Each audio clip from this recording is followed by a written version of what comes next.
Entonces, esto es el resultado de una sociedad que no comprende ni ha entendido el varón y la mujer. ¿Qué dice la Biblia? ¿Cuáles son las responsabilidades del hombre y de la mujer?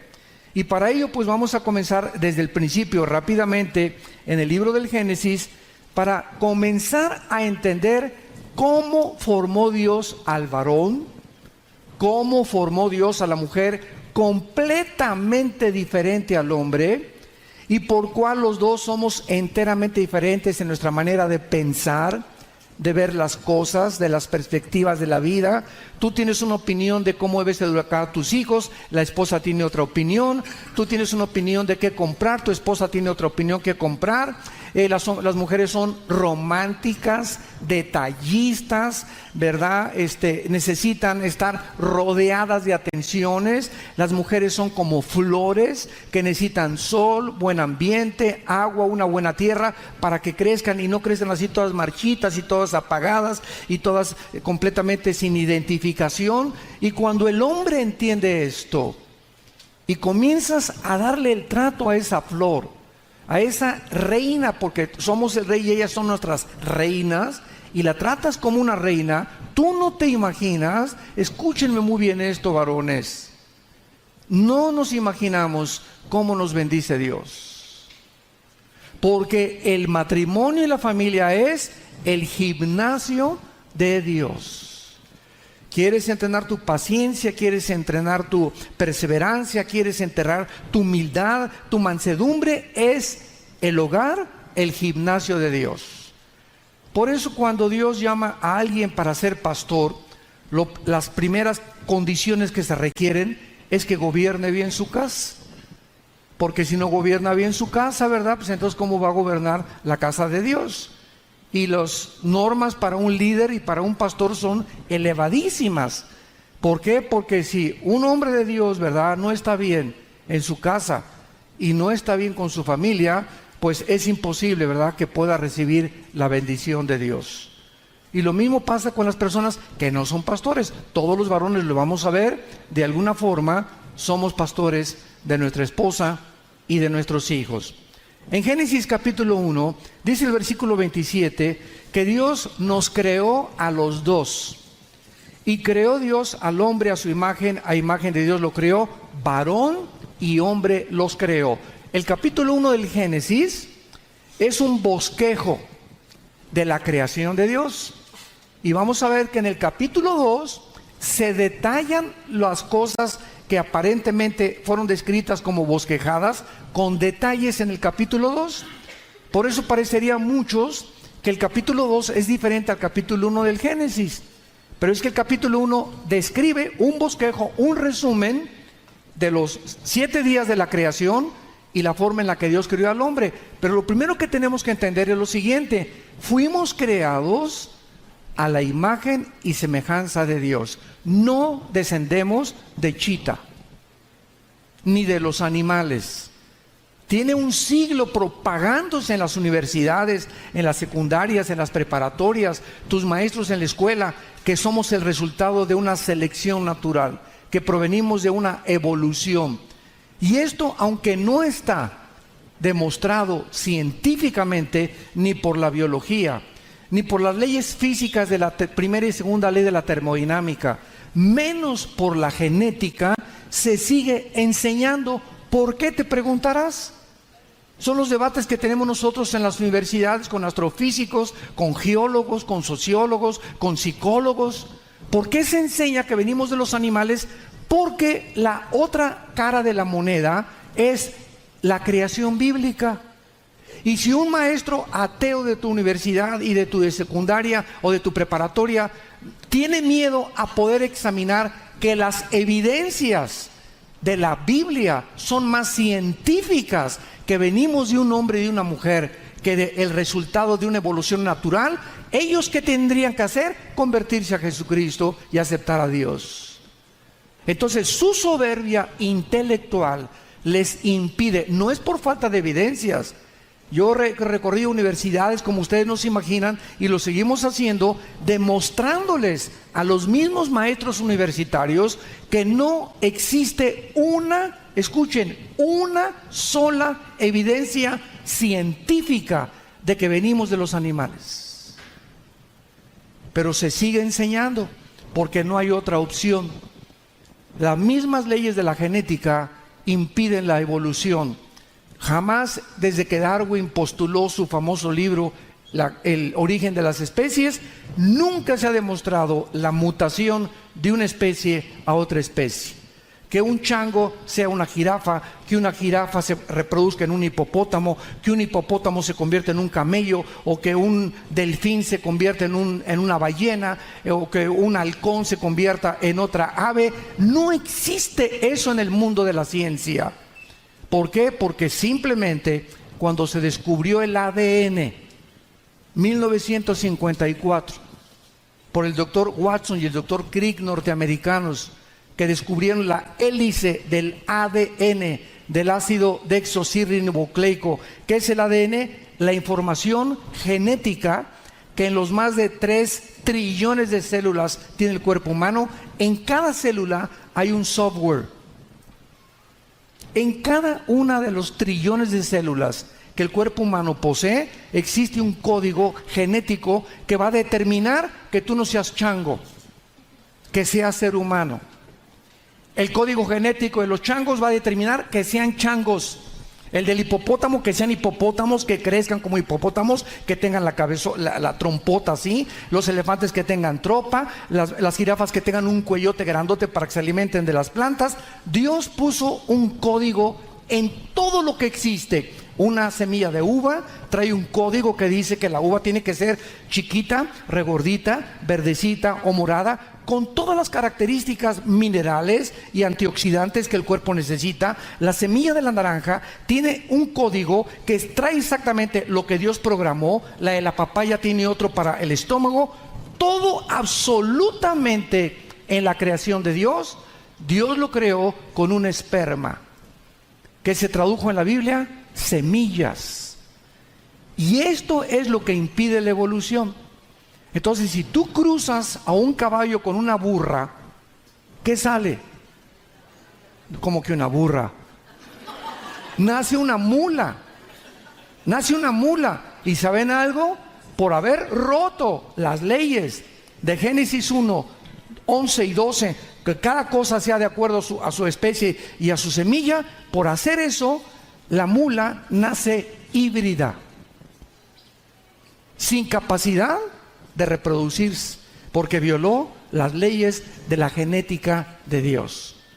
Entonces, la imagen y semejanza de Dios no la traen los conejos, no la traen los caballos, no la traen los chimpancés, que son los más inteligentes, ni los perros o los caballos o los delfines. Nosotros traemos una característica diferente a todo el reino animal. Una vez mi esposa y yo estábamos con un pediatra, con nuestro hijo Caleb, cuando él estaba chiquito, y me acuerdo que lo acostamos ahí, lo estaba revisando, y todos traemos aquí arriba del coxis como una bolita, y entonces le dije, ¿qué es eso? Me dijo, es que ahí traíamos la cola. Un pediatra con un doctorado en medicina y en pediatría, diciéndome que traíamos cola nosotros en una época de nuestra vida. Le dije, oye, pero en el código genético, ¿nunca te enseñaron? ¿Estudiaste tu biología o genética en la universidad? ¿Nunca te enseñaron lo del ADN? Bueno, es que ahorita los descubrimientos del genoma están comenzando a darnos más luz, etcétera, etcétera. Le dije, jamás hemos tenido cola los seres humanos. Tal vez tu abuelita sí, pero yo, la mía no.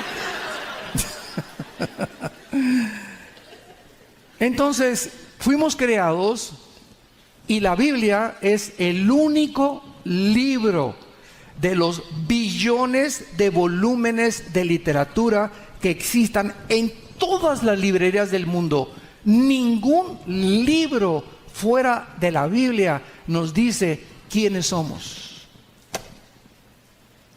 Y les voy a decir lo que dice la Biblia.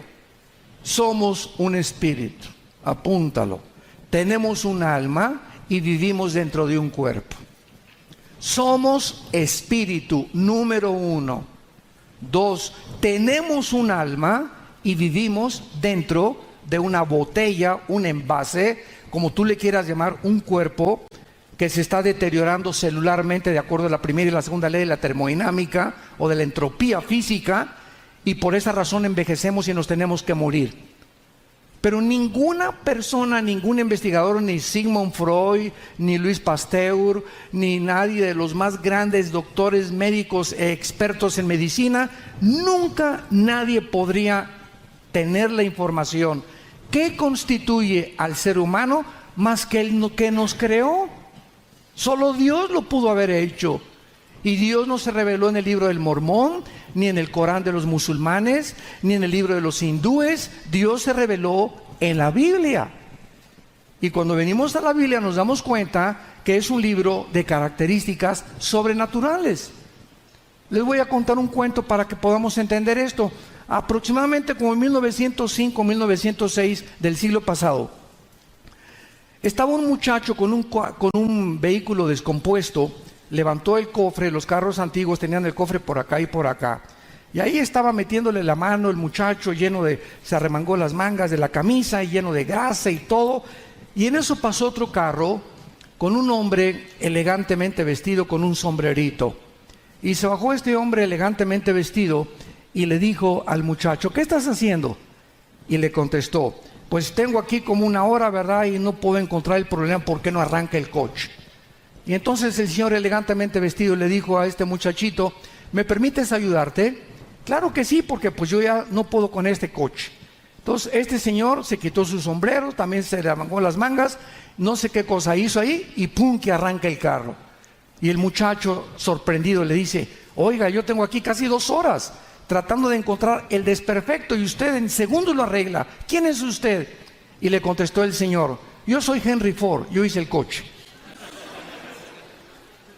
Y así estamos nosotros consultando a la doctora Corazón, a Walter Mercado, al psicólogo, al psiquiatra, y estamos llenos de grasa espiritual y problemas y estrés, tratando de arreglar el matrimonio. ¿Y por qué no funciona mi matrimonio? ¿Cómo educamos a los hijos? ¿Qué está pasando con las familias? Pero no le preguntamos al que nos creó.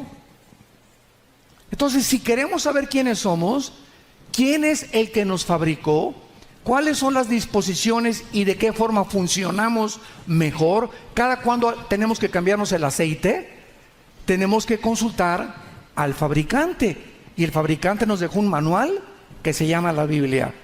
Y cuando alguien se convierte y comienza a conocer la Biblia, comienza a descubrir cómo hacer funcionar su matrimonio, cómo hacer funcionar su familia. Y mientras yo obedezca como varón y mi esposa como mujer las cosas que a ella le corresponden y las cosas que a mí me corresponden, y podamos entender que somos 2 fuentes de energía. El varón tiene un poder, la mujer tiene poder. El hombre tiene energía, la mujer tiene energía. Imagínense nada más, 2 seres humanos completamente diferentes casándose. ¡Uf! ¡Qué de chispas van a salir! ¿Por qué? Porque somos completamente diferentes. Y al casarnos, yo tengo un ego, las mujeres tienen un ego, y yo digo, aquí mis chicharrones truenan, y otra dice, a mí los míos truenan. Imagínense nada más, ¿no? Entonces, cuando hacemos esta unión en el matrimonio, pues duran 2, 3 años, o 5, 10 años, y se dan cuenta que nunca han podido hacer química, ni nunca han podido limar las fricciones que tienen que haber a fuerza, porque no hay un matrimonio perfecto. Y por eso dicen, la mejor puerta de salida es el divorcio. Ahí nos vemos, Pancho, ahí nos vemos, Chencha. Qué triste es cuando nosotros llegamos a esta situación por ignorar la fuente de la información, que es Dios. La imagen y semejanza de Dios significa que Dios nos creó con la capacidad de descubrirlo a Él. Por eso existen las religiones. Decía Sigmund Freud que las religiones solamente implicaban o demostraban la increíble religiosidad del hombre por el temor que tiene a lo desconocido. William Shakespeare dijo que era un defecto trágico el que el ser humano se comportara como se comporta. Carlos Marx digo que el problema del ser humano es la lucha de clases, que si la clase del proletariado alcanza la burguesía y la derriba, entonces el proletariado cuando suba y derriba a los burgueses, entonces va a haber equidad y justicia y repartición de riquezas. Y todos los intentos que han hecho Sigmund Freud, Friedrich Nietzsche, Hitler, los nazis, los comunistas, los fascistas, los psicólogos, los psiquiatras, los científicos, por tratar de arreglar el matrimonio al ser humano, hemos llegado al siglo XXI. ¿Y saben ustedes a dónde ha concluido el siglo XXI? Donde las personas que se consideran expertas en conocer los problemas del ser humano, que se llaman psicólogos o psiquiatras. La diferencia entre un psicólogo y un psiquiatra es que el psiquiatra puede prescribir medicamentos, el psicólogo no lo puede hacer. Y cuando el psicólogo o el psiquiatra comienzan a calificar por qué el hombre tiene conductas desordenadas o anormales como esquizofrenia, que en el griego significa mente dividida. O sea, Pancho en la mañana amanece aullando como coyote. En su oficina es una persona completamente diferente, Pancho. Al llegar a la iglesia se pone una máscara de Santo Tomás Clodomiro. En la tarde con sus cuates y dice que es descendiente de Emiliano Zapata. Y en la noche llega a su casa y le dicen el sultán, porque llega gritándoles a todos: mis chanclas, mi televisión, no me molesten ahorita, estás... Entonces, cuando un hombre tiene tantas personalidades y aparentemente ante la sociedad es normal, los psicólogos han clasificado esto como desórdenes múltiples de la personalidad, porque no pueden entender por qué una persona puede tener 3 o 4 actitudes ante diferentes medios sociales. A otra persona que tiene miedo de todo y no quiere no es sociable y se esconde y no tiene amigos, se les llama paranoicos. O creen que todo el mundo está en contra de ellos, que todo el mundo es su enemigo. A todo el mundo, yo muchas veces me encanta estar con estudiantes, y cuando llego a los de a nivel universitario o preparatoria, siempre que llego están así, ¿verdad? Programados, que el comunismo, que el Che Guevara, que el ateísmo, que el escepticismo, están así. ¿Y quién será? ¿Será un padrecito, otro padrecito más, que nos viene a hablar a mí? Y yo veo así las caras de los estudiantes, cómo tienen esa autodefensa dentro de ellos, pero así inconsciente, en contra de cualquier cosa que les digan que vaya a afectar su autonomía. Y cuando comenzamos a abrir la Biblia y les comenzamos a hablar de Jesús, no se imaginan cómo comienzan a ser transformados por el poder de la palabra de Dios. Vemos pues entonces que la imagen y semejanza del hombre es lo que nos da dignidad. Por eso a un caballo no lo metes a la cárcel, ni a un chango cuando mate a alguien. Y como me dijo un maestro universitario, ¿verdad?, que no somos iguales a los animales. Le dije: los animales se guían por instintos, no tienen conciencia entre el bien y entre el mal, pero el ser humano sabe que hay conciencia y que hay alguien a que adorar. Y nunca le dije a este maestro: hay un conjunto de conejos adorando a Dios, ni de chimpancés tratando de comunicarse con algo que trascienda su existencia, porque no tienen ni siquiera conciencia de que hay la muerte o que trasciende algo después de esta vida. Es algo que puso, dice Eclesiastés 3, versículo 11, la eternidad en el corazón humano. Ahora veamos en segundo lugar, en el versículo 7 del capítulo 2 de Génesis, los detalles de la creación. Génesis 2, versículo 7. Entonces Jehová formó del hombre, ¿de dónde? El cuerpo humano. Vamos a comenzar a entrar ya a lo científico. El cuerpo humano, de acuerdo a la Biblia, fue formado. La palabra formar es yatzar, con Y en el hebreo. Yatzar con S de Samuel, yatzar, que significa modelar o dar forma. Entonces vamos por orden. Dios agarra el polvo de la tierra, así, el polvo de la tierra, y forma el cuerpo humano. Y la ciencia comprueba y demuestra que los 19 elementos químicos que forman el cuerpo humano, yodo, flúor, azufre, potasio, etcétera, etcétera, y los 4 gases que contiene el cuerpo humano: nitrógeno, oxígeno, carbono. Son los 19 elementos químicos y son los 4 gases que forman la Tierra. Y la Biblia tenía razón. El cuerpo fue formado, como la ciencia después, la química lo descubre siglos después, que exactamente el cuerpo humano tiene el yodo, el potasio, el flúor, el hierro que tiene precisamente la Tierra, del planeta Tierra. Y después de que el ser humano, ahí estaba Adán como una estatua, dice la Biblia que entonces Dios hizo algo que no hizo con los animales. Dios hizo esto. Algo de Dios, de la divinidad, que es una entidad ultradimensional, que está separada completamente de las 4 dimensiones donde nosotros vivimos, le transmite al ser humano algo de él. Nos sopla dentro algo de él, para que comencemos a entender que podíamos, a través de ese soplo que se llama el espíritu. Los animales no tienen espíritu. Somos espíritu, tenemos un alma, vivimos dentro de un cuerpo. Ahora lo voy a explicar. ¿Qué es el espíritu a diferencia del alma? Apúntalo. El espíritu es la parte inmaterial a través de la cual podemos conocer, servir y adorar a Dios. Esto es importantísimo en la teología. Es la parte espiritual en la que, inmaterial, en la que podemos conocer, servir y adorar a Dios. Porque Dios es, Juan 4:24, espíritu. Y los que le adoran en espíritu, es necesario que le adoren y le conozcan. Ahora, muy bien, fuimos creados, pongan atención, espíritu, alma y cuerpo.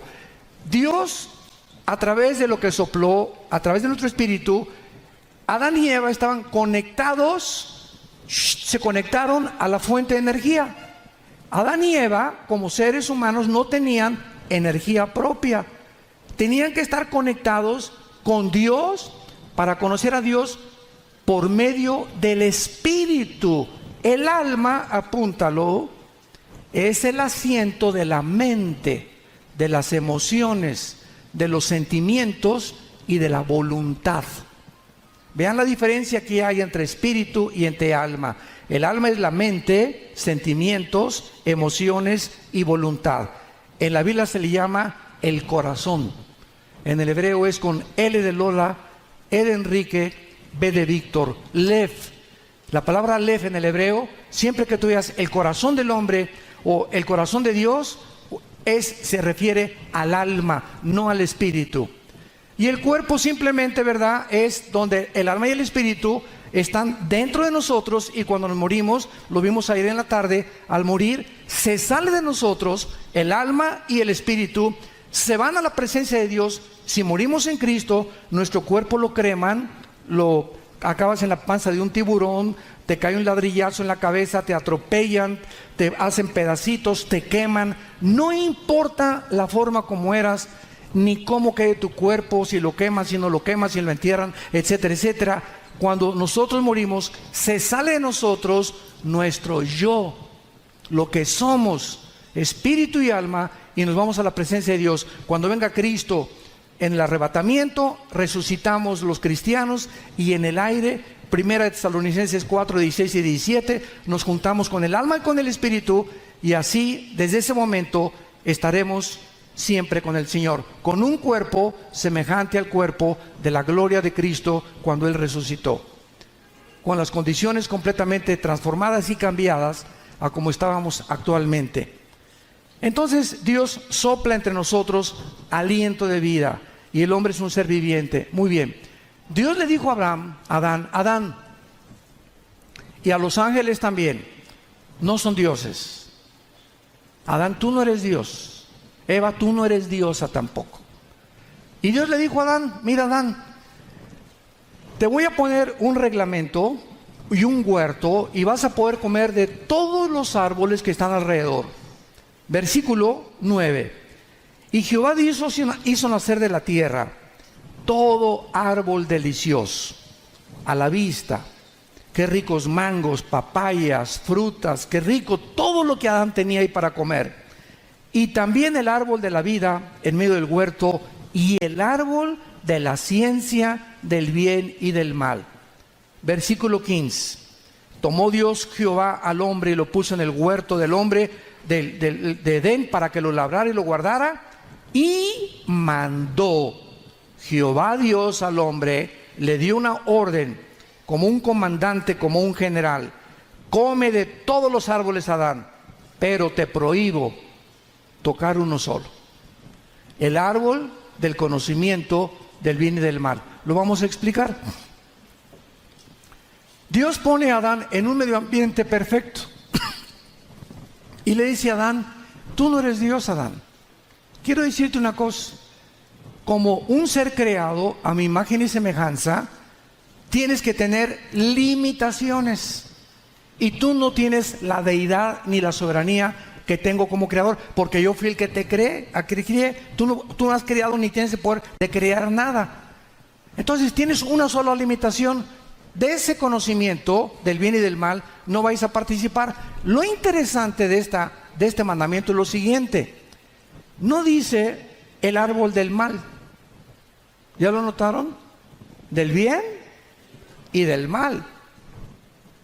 Del bien y del mal. ¿Cómo está esto? Muy simple la respuesta. ¿Qué es lo que quería Dios decirle a Adán? Adán, quiero que desde aquí en adelante tú dependas en tu espíritu de mí. Yo soy el que te voy a decir, Adán, que es bueno y que es malo. Desde ahorita te estoy diciendo: ese no comas. Déjame que yo te siga guiando, porque tú no tienes la capacidad de determinar lo que es bueno y lo que es malo. Y el día que comas del árbol del conocimiento del bien y del mal, entonces tú vas a recibir una capacidad engañosa y vas tú a querer determinar, sin tomarme en cuenta a mí, qué es bueno y qué es malo. Y desde Adán a nuestros días, como lo vamos a ver ahorita, ha sido el problema del ser humano. El ser humano a lo malo le llama bueno, a lo bueno le llama malo. Ahora casarse un hombre con un hombre no tiene nada de malo. Una mujer con una mujer no tiene nada de malo. Son nuevas alternativas, son las cosas que yo quiero. Es una nueva clase de amor. Y estamos en una sociedad tan confundida, porque los tornillos se aflojaron aquí adentro en la mente. Por ejemplo, durante la época del comunismo, de la Unión de las Repúblicas Socialistas Soviéticas del siglo pasado, cuando se les pidió a los rusos que por qué mataban a la gente, ¿saben lo que dijeron ellos? Es que José Stalin, no le llama matar, le llama eliminar por causa del partido. Cuando a los nazis los juzgaron en 1947 en el gran juicio de Nuremberg en Berlín, Alemania, los ex generales de Hitler los estaban juzgando en el mundo entero con los mejores abogados en el mundo, europeos y norteamericanos. ¿Y saben qué contestaron? Para nosotros no era robar, era expropiar. O sea, al robo le llaman expropiar. Se oye más bonito, ¿verdad? Está más maquillado el pecado. A matar, no es matar, es eliminar por causa del partido. Entonces no es asesinar, se oye muy feo asesinar. Y comenzaron a maquillar todas las cosas que Dios ha dicho: eso es pecado, eso es pecado, eso es pecado. Pero para nosotros los nazis, para nosotros los comunistas, para nosotros los fascistas, para nosotros los ateos, lo que el mundo dice que es bueno para nosotros es malo, para nosotros es malo, para ustedes es bueno. Y entonces caemos en lo que la sociedad actual ha caído, que se llama en la filosofía el relativismo. Apúntalo: relativismo. ¿Cuál es la filosofía del relativismo? Es la filosofía que te dice, cuando te encuentras a alguien: mira, Pancho, para ti eso es malo, para mí es bueno. O sea, cada quien tiene su manera de determinar y de juzgar lo que es bueno y lo que es malo. Cuando el presidente Reagan, el expresidente Ronald Reagan, una vez llegó a Nueva York se bajó al aeropuerto y él era cristiano. Y un periodista de un periódico muy famoso se acercó y le dijo: ¿qué piensa usted de la homosexualidad, presidente Reagan? Y el presidente le contestó, ¿verdad? Bueno, yo no estoy de acuerdo con eso. Y el periodista le dijo: bueno, eso es la opinión de usted, porque se ve que el periodista que lo estaba examinando era homosexual. Dice: pero para mí eso no es malo, es mi estilo de vida. Y entonces Reagan le contesta y le dice: ¿sabe una cosa? No importa lo que usted diga, ni tampoco mi opinión. La Biblia dice que los homosexuales no heredarán el reino de Dios. Entonces, ¿quién es finalmente el que va a determinar qué es bueno y qué es malo? Nuestro Creador. Y esta es la razón por la cual hay tanta confusión en el mundo. Entonces, una mujer, por ejemplo, como Elizabeth Taylor, tu madrina,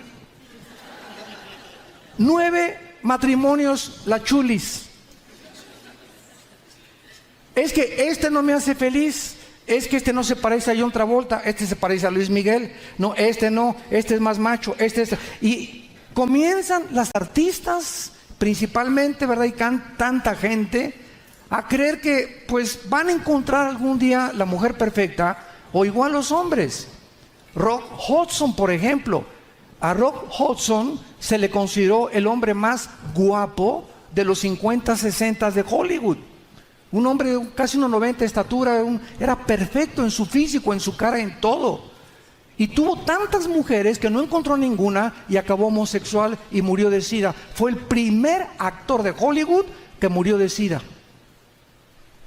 James Dean, otro muchacho, ¿verdad?, que protagonizó la rebelión de la juventud en los 60s, se vuelve homosexual y muere de SIDA también, en un choque, pero ya con su Porsche a 150 kilómetros por hora, a los 27 años de edad. James Dean se mata en una carretera de Hollywood, después de filmar la película Gigante con Rock Hudson y con Elizabeth Taylor.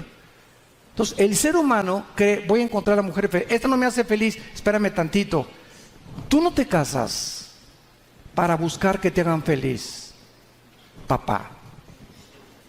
Nos casamos para entender que mi ego tiene que estar muerto, el de ella tiene que estar muerto, y si no el ego de ella no está muerto, voy a tener que sacrificarme a poder demostrarle que no la estoy buscando para que ella me haga feliz, sino para yo hacerla feliz. Y cuando comenzamos a buscar la relación en la que no buscamos que nos amen, si nosotros amar, en nosotros dar, es más bienaventurado el que da, el que ama, el que se sacrifica, que el que recibe, porque el que recibe ya recibió, y el que da siembra en esta vida y para la vida eterna. Vean las iglesias. En los 40 años que tengo de predicar el evangelio, cantidad de familias: es que en esta iglesia llegué y nadie me quiere, entré y nadie me saludó, entré y nadie me ama, voy a buscar una iglesia en la que, hola hermano, ¿cómo estamos?, etcétera, etcétera. Y estas personas inmaduras van como chapulines de iglesia en iglesia, en iglesia, en iglesia, brinque, brinque, brinque, brinque, siempre encontrando a alguien que pueda atenderlos o amarlos, porque no hemos entendido que a la iglesia llegamos el domingo no buscando quién nos va a abrazar, quién nos va a amar. Llegamos a una iglesia a buscar a quién podemos nosotros abrazar, a quién podemos nosotros amar. Ahí está doña Chole con 70 años de edad, la viejita está tiemble en la iglesia y nadie la pela. Llego con doña Chole: ¿cómo está? ¿Puedo orar por usted? Llegas a la iglesia: oye, no te conozco, tú eres de esta iglesia, ¿cómo te llamas? Mucho gusto, yo tengo en esta iglesia 5 años, ¿en qué te puedo servir? Cuando buscamos ayudar a la gente, vivir para la gente, comenzamos a adquirir el carácter de Cristo, que no vino a que lo sirviéramos, Él vino a hincarse y lavarnos los pies. Y es lo que hemos dicho a los pastores durante estos 40 años: nosotros les lavamos a ustedes los pies, no nos pongan en un pedestal a nosotros. No somos Luis Miguel ni ídolos. Nosotros estamos para a ustedes lavarles los pies.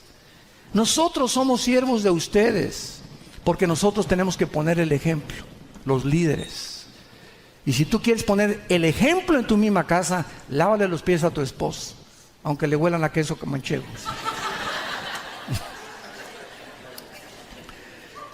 Bueno, esta es la razón por la cual Dios, estamos entendiendo los pensamientos de Dios. Qué importante es esto.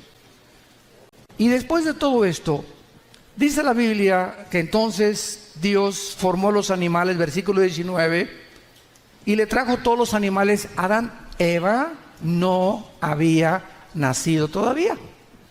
Dios creó primero al varón, Dios lo puso en el huerto al varón. 2, número 3, a él le dio instrucciones de cuidar y labrar el huerto, o sea, es el varón el proveedor, es el varón el que le dio la autoridad de darle nombre a los animales. Y ya que el varón recibió todas las instrucciones de Dios, y ya que tú entiendes que es ser un varón de Dios, Dios te va a traer a tu panquecito marinela. No andes buscando, como todos actualmente, novia en las discotecas. Ahí vas a encontrar la peor. Ahí vas a encontrar el peor. Porque van los muchachos ahí, dizque, ¿verdad? Mira, tú te tomas en una discoteca un poquito así de alcohol. Así comienza todo, con todo jarrito llega poquito a llenarse. Tú te tomas una cosa así, no te imaginas la cantidad de personas en el trato humano y de personas que existen en las discos y en las cantinas para dormir y anestesiar y drogar a las mujeres. Y mientras te acercas, alguien te pone una pastillita insignificante y de repente amaneces y no sabes ni con quién amaneciste. Pierdes tu virginidad. ¿Por qué? Porque bajo la música y las luces ¿verdad? Toda la atmósfera y el escenario está preparado por los mismos huestes del infierno para poder llevarte a abortar el plan de Dios para tu vida, impedir que Dios trabaje en tu vida, detenerte para que no crezcas en el cristianismo y tratar de destruir tu carácter, llenarte de amargura y de rencor, y cuando tú te cases no poder tampoco ser feliz con tu esposo. Porque en tu juventud fuiste con un muchacho y te acostaste con otro y nunca entendiste que Dios prohíbe la inmoralidad. No cometerás inmoralidad, dijo Dios. Entonces, ¿qué ejemplo? Ya que Adán estaba listo, versículo 21, ¿qué hizo Dios para traerle a Eva? Adán, vete a la disco. No, ¿verdad? O mira, te traigo una foto aquí de una mujer increíble, Miss Universo. ¿Saben lo que hizo Dios antes de traerle la mujer al primer hombre que existió? Lo puso a dormir. En otras palabras, si tú quieres encontrar jóvenes, ahorita es para los muchachos, tú tienes cara de rabo verde. Estoy hablando de los jóvenes. Nosotros, cuando traemos este anillo los varones, ¿saben qué significa traer este anillo? Que estamos fuera del mercado. Cuando tú veas a un hombre, muchacha que me escuchas, que trae este anillo, ni te le acerques. Te va a proponer mejor sueldo, te va a proponer invitarte aquí, por allá. Discúlpeme, traiga a su esposa y salgo con usted.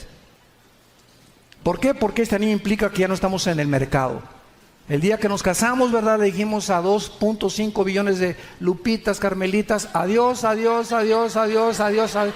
A todas, goodbye, goodbye, goodbye. Ay, pues que está chulísima, ay, que está muy guapo, etcétera, etcétera. Desde ese momento, yo nada más tengo que serle fiel a esta güera que está aquí. Más me vale.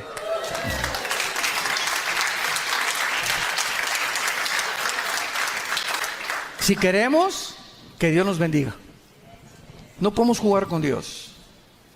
No podemos jugar con Dios. Tenemos que entender que el matrimonio es algo demasiado serio y es para toda la vida. Ya después veremos las causas del divorcio que existen en la Biblia, ¿verdad? Entonces Dios tuvo que poner dormir a Adán, y cuando Adán estaba dormido, versículo 21, ya dormidito, anestesiado, esta es la primera cirugía sin anestesia en la Biblia. Es interesante que Dios saca a la mujer. Vamos a ver toda la ciencia que hay en esto. Dios saca a la mujer de una costilla. Dice la Biblia, y tomó una de sus costillas, y la palabra costilla, apúntalo en el hebreo, es Selah, con T de tía, y ese es Samuel, T, Selah. Es la palabra hebrea para costilla. Y cerró la carne en su lugar. ¿Por qué? Porque la ciencia descubrió a través de los siglos que la sangre se forma en los huesos. Ahí en medio de los huesos se forma la sangre. Ahorita lo vamos a ver. Y de la costilla, o sea, del material genético que Dios toma de Adán, hizo una mujer y la trajo al hombre. A nosotros los varones, ¿de dónde nos hizo? De la tierra, del lodo. Y a las mujeres más refinadas, de algo que ya estaba refinado, de algo que ya había trabajado con nosotros, y de ahí la sacó a ellas como princesas, ¿verdad? Como algo más delicado, como algo más tierno, como algo más considerado, para que el varón supiera durante toda su vida que la mujer es más frágil que nosotros, que es más delicada que nosotros, que es más susceptible, que tiene 7 días al mes en su menstruación, que chilla porque huele a la mosca, que sus hormonas son diferentes, que su función es diferente. Y si no entendemos todo esto y no las tratamos conforme a la forma que Dios quiere que las trate, no va a...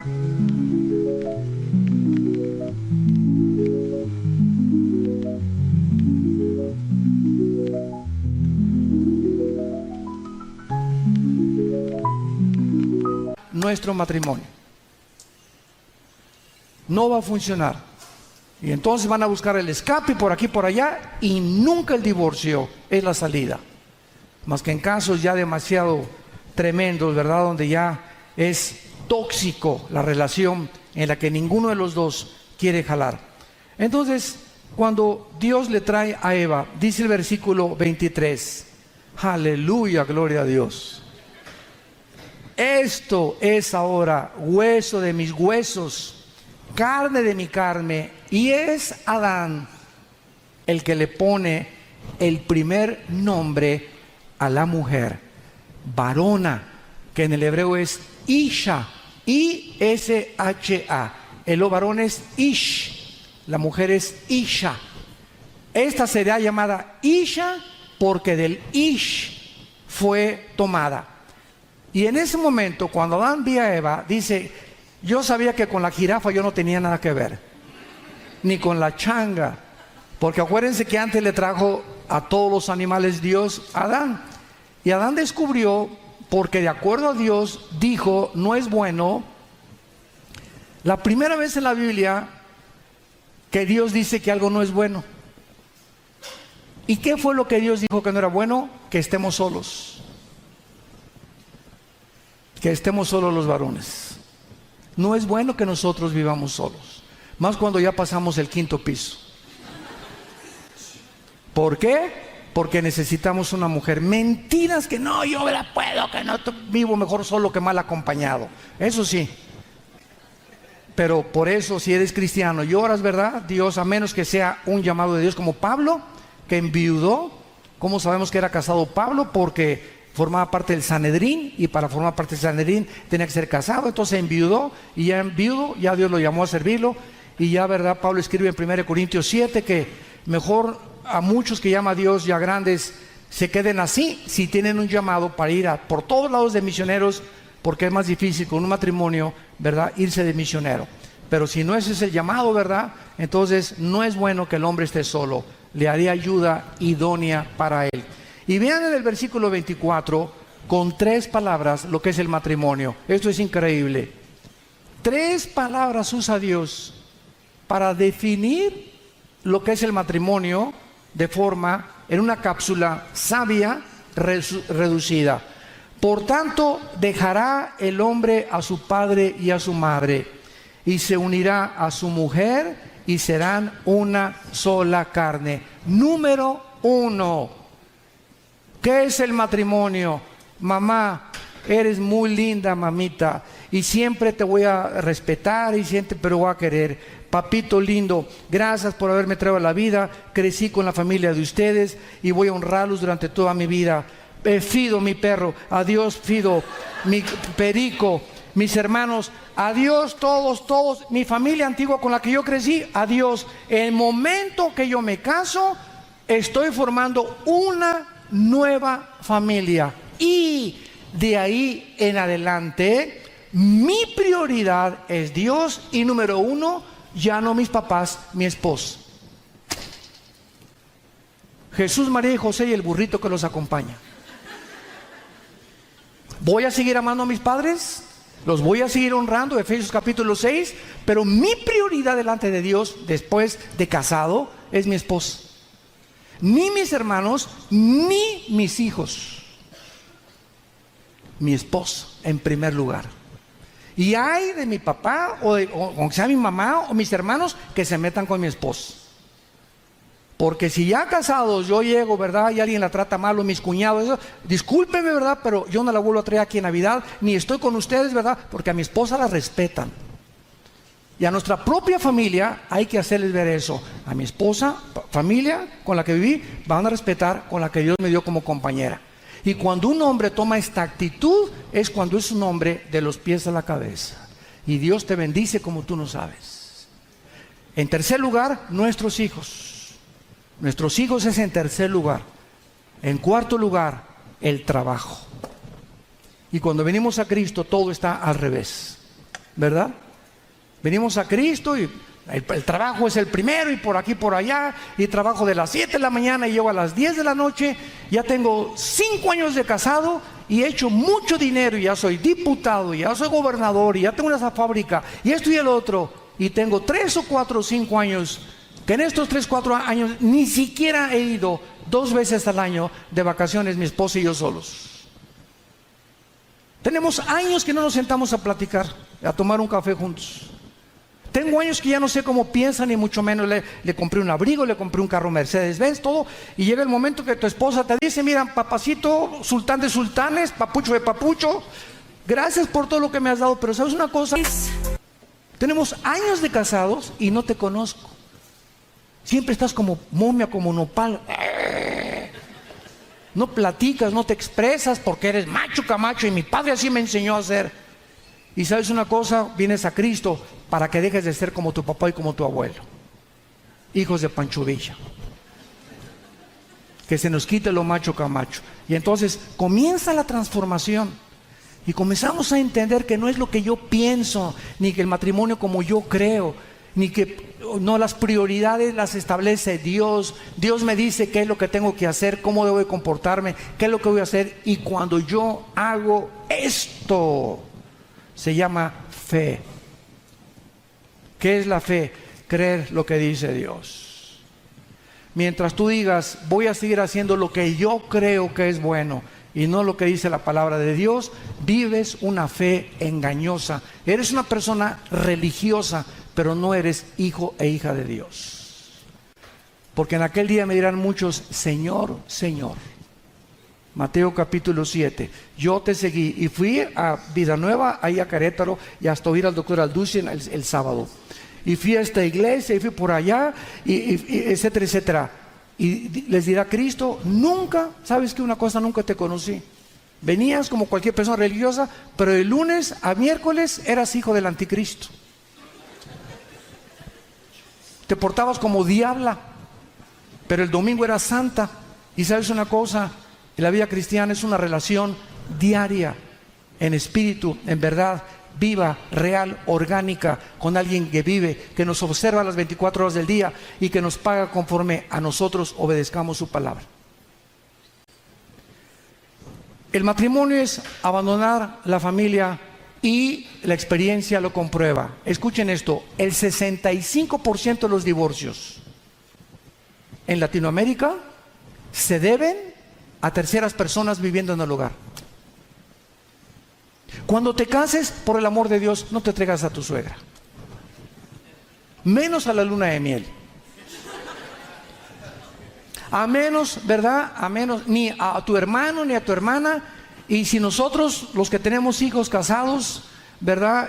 Tratemos de dejar que lleven sus vidas Y si los vamos a visitar, que sea 3 o 4 días, pero por favor, no nos quedemos un mes con ellos, porque rompemos su privacidad. El matrimonio tiene que ser algo privado, íntimo. Una vez en un seminario, ahora en octubre, los invitamos todos los años. En octubre tenemos un seminario en la Riviera Maya, en el Hotel Barceló, de 4 días, 3 noches, 4 días. Y van 250, 300 parejas, vienen de todas partes del mundo a nuestro seminario. Y es precioso, tenemos veladas en la noche, lunadas, cenamos junto a la playa, renovación de votos matrimoniales. Vengan, compren su paquete. Los invitamos a que se vengan con nosotros en octubre de este año.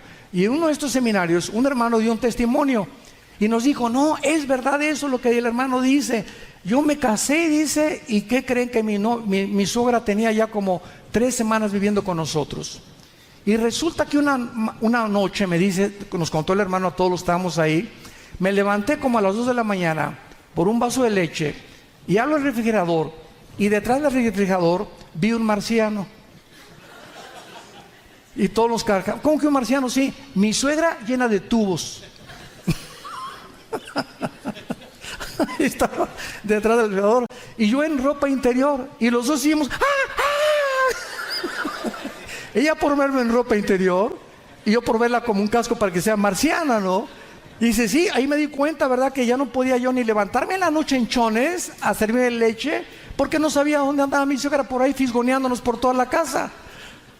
Entonces, es verdad eso, les rompemos a nuestros hijos, ¿verdad?, su privacidad, y no es bueno más que estemos pues una semana máximo con ellos, ¿no?